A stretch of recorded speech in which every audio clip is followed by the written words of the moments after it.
Hello everyone. इस video में हम लोग बात करने वाले हैं कार्पल बोन के बारे में।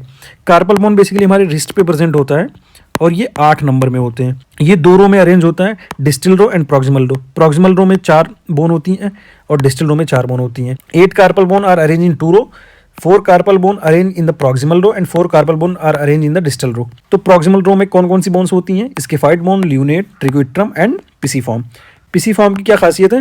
पिसीफॉर्म की खासियत है कि ये सिस्मॉइड बोन होती है, और सिस्मॉइड बोन होती है तो ये ऑसिफाई कहाँ होती है? ऑसिफाई होती है एक टेंडन में जिसका नाम है फ्लेक्सर कार्पे अल्नरिस टेंडन। ये फ्लेक्सर कार्पे अल्नरिस टेंडन में ऑसिफाई होती है और ये एक सिस्मॉइड बोन होती है। डिस्टल रो में कौन कौन सी बोन होती हैं? डिस्टल रो में basically trapezium, trapezoid, capitate and hamate. ये बेसिकली कहाँ होता है? ये डिस्टल रो में प्रेजेंट होता है। कार्पल बोन को याद करने का निमोनिक भी है।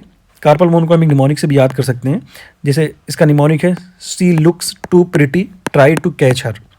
सी में एस का मतलब होगा स्केफॉइड, एल का मतलब होगा ल्यूनेट, टी का मतलब होगा ट्रिक्विट्रम एंड पी का मतलब होगा पिसीफॉर्म, टी का मतलब होगा ट्रिपेजियम, फिर टी का मतलब होगा ट्रिपेजॉइड, फिर कैपिटेट एंड हेमेट। ये बेसिकली निमोनिक है जिससे हम बोन का नाम याद रख सकते हैं।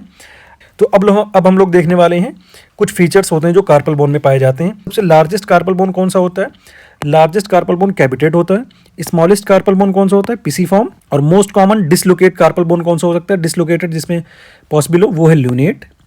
एंड मोस्ट कॉमन फ्रैक्चर्ड, सबसे ज़्यादा फ्रैक्चर होने का चांस किस कार्पल बोन का होता है? वो है स्केफॉइड। उसके बाद एवेस्कुलर निक्रोसिस किस में पॉसिबल है? वो भी स्केफॉइड में पॉसिबल होती है। और सिस्मॉइड बोन कौन सा होता है? सिस्मॉइड बोन होता है हमारा पिसीफॉर्म। तो ये हो गया कंप्लीट हमारा कार्पल बोन।